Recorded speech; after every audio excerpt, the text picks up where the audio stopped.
Hi, I'm Jilly G. Welcome to my kitchen. Today I'm going to show you how to make my gluten-free pumpkin whoopie pies. And if you've never heard of a whoopie pie before, they come in all different flavors, but today of course will be pumpkin. And they're a cookie, but they're a cake-like cookie. And so delicious, especially this time of year when everything is pumpkin and pumpkin spice. So before we get to the cake cookie part of this, I need to get my filling going. And this will be a cream cheese buttercream filling. But if you don't want to do these extra steps for your filling, just use your favorite buttercream frosting or cream cheese buttercream frosting. But this is the one that I like. So I need 3 eggs for my filling. And because we have to cook this first, usually I will put it all in my saucepan and then use my hand mixer to get my eggs and my honey really whipped up. But because I'm using my stand mixer today, I thought I would just use the whisk attachment. Then I can do other things and get things ready while it's whipping. So 3 eggs, everything at room temperature.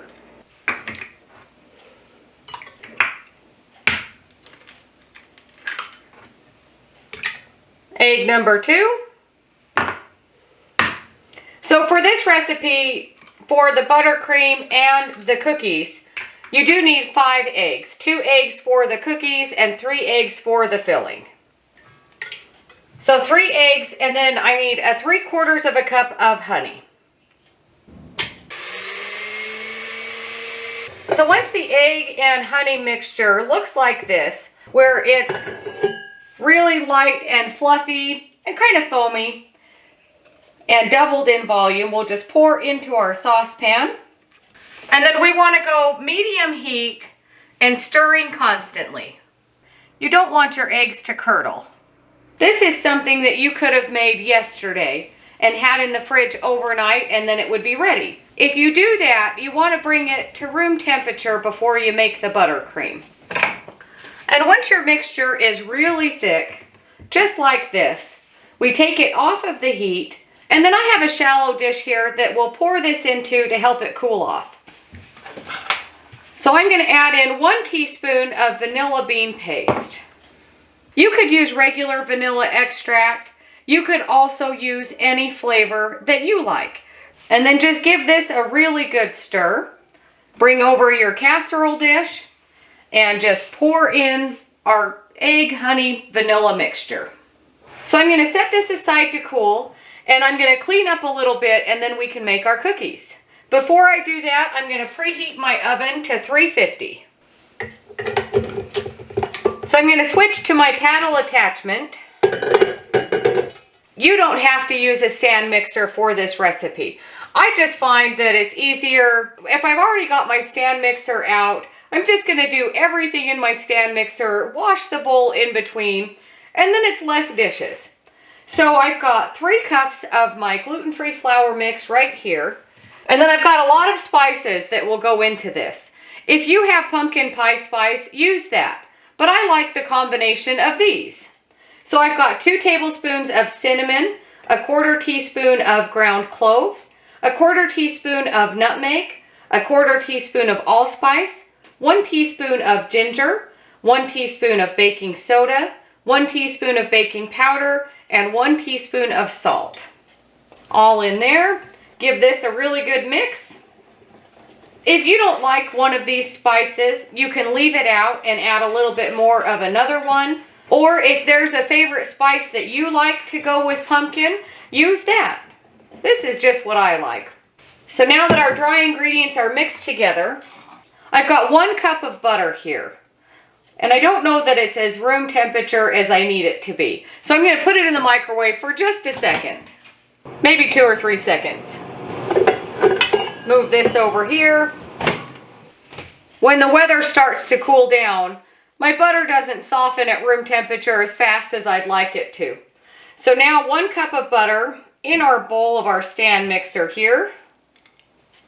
And then I've got 3/4 of a cup of honey and 1 tablespoon of molasses already in here with the honey. The original recipe calls for 1 cup of white sugar and 1 cup of brown sugar. So I use the molasses to give my honey and cookies that little bit of caramely flavor that brown sugar would.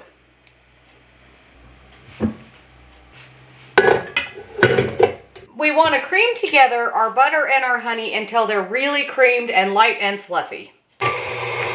While my butter and my honey are creaming together, I'm going to crack my eggs into a separate bowl and just have them ready. I'm going to scrape down the bowl. Just make sure that the butter and the honey at the bottom are really getting mixed in. And then I'll whip this on high speed until they're really light and fluffy. I'm going to scrape the bowl down again.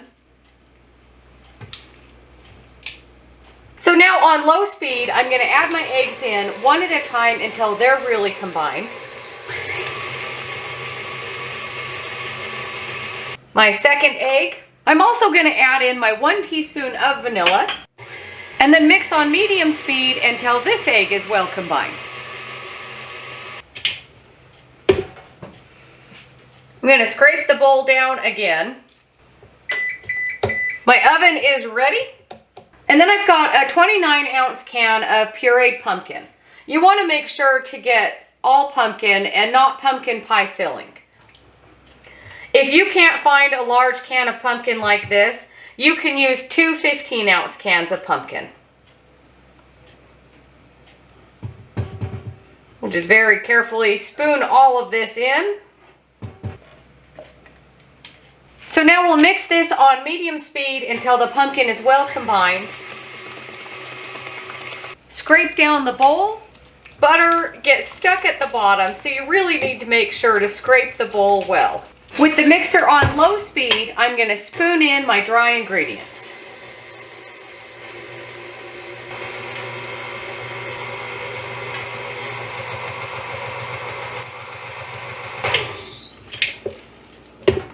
And even though there is still flour around the side of the bowl, I like to stir that last little bit in and then scrape the bottom of the bowl really well to make sure that everything is mixed in. And then I didn't mention, I've got 2 cookie sheets there lined with parchment paper. Once you've got that all mixed together, bring over your cookie sheets. And then I've just got a little ice cream scoop, cookie scoop here. I think this one holds a tablespoon, maybe 2 tablespoons, something like that. You don't have to have a little scoop like this. You could just use 2 spoons. And you can make these cookies as big as you like them to be. But I really like this size. And this is also the size of cookie scoop that I have, so I'm just using what I have. Sometimes it is kind of fun to make a bigger whoopie pie cookie sandwich, but they're your cookies. You make them as big as you like. And these don't spread very much, so I'm not worried about putting them too close together.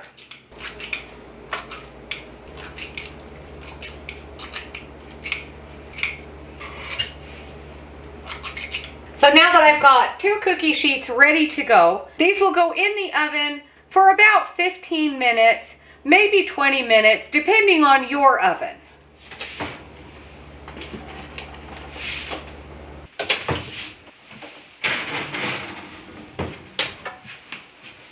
Don't mind the brown spots on the parchment paper. When I put the cookie dough on the parchment paper that has already been used, I go in the spot that didn't have a cookie before. You can see they are still nice and soft, but cooked all the way through.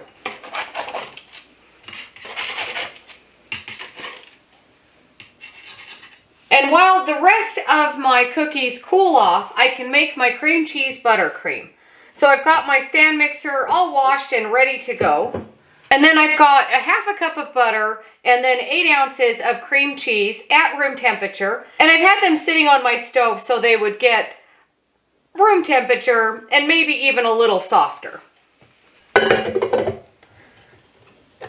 And then with the paddle attachment, we're going to start out on low speed and then work up to medium high and get our butter and cream cheese really creamed together. And I'm going to scrape the bowl down just to make sure that they are getting really mixed together.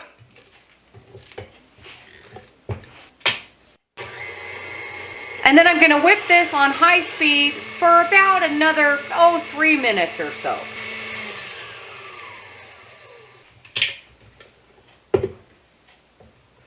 And once it looks like this, where it's really starting to come together and look really fluffy, I'm gonna scrape everything down again.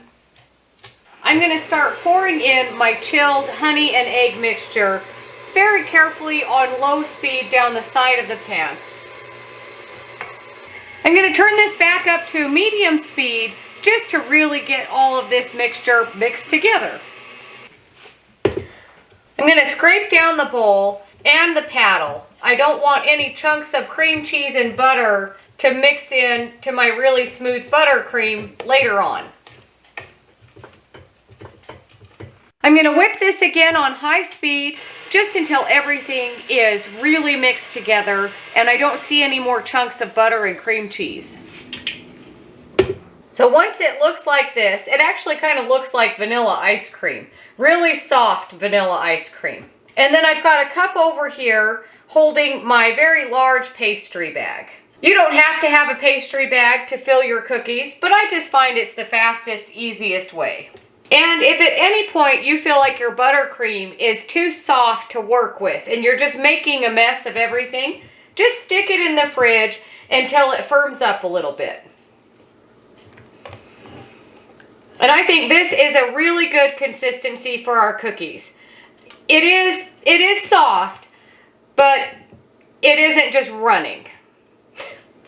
And even though this is a really good texture, I am going to stick it in the fridge just for a few minutes.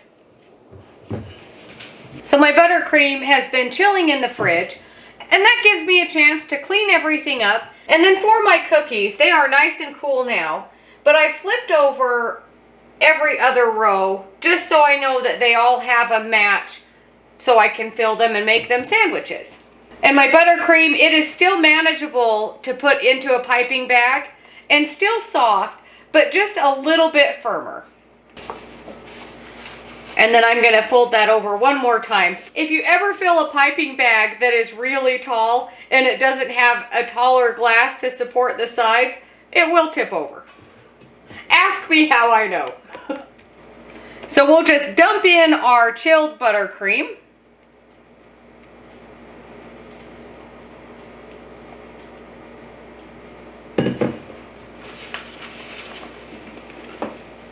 And because I've got the end folded over, we'll take a minute to get down there. And this recipe for buttercream, it does make quite a bit. So don't feel like you have to use all of it to fill your cookies. They are small and they are soft. And you don't want to take a bite into your little whoopie pie sandwich and have all of your filling squish out. Which again is why you want your buttercream to be chilled a little bit more. So then just make sure to get a good twist, and that's all right if it's starting to run out. Bring over your cookies, and then just start putting a dollop in the middle. Even though I have kind of a decorative tip on my piping bag, you don't have to. It's just the size that I wanted to use, and it's the one that I had. And I don't mind that my buttercream is on the softer side right now, so I can sandwich them together.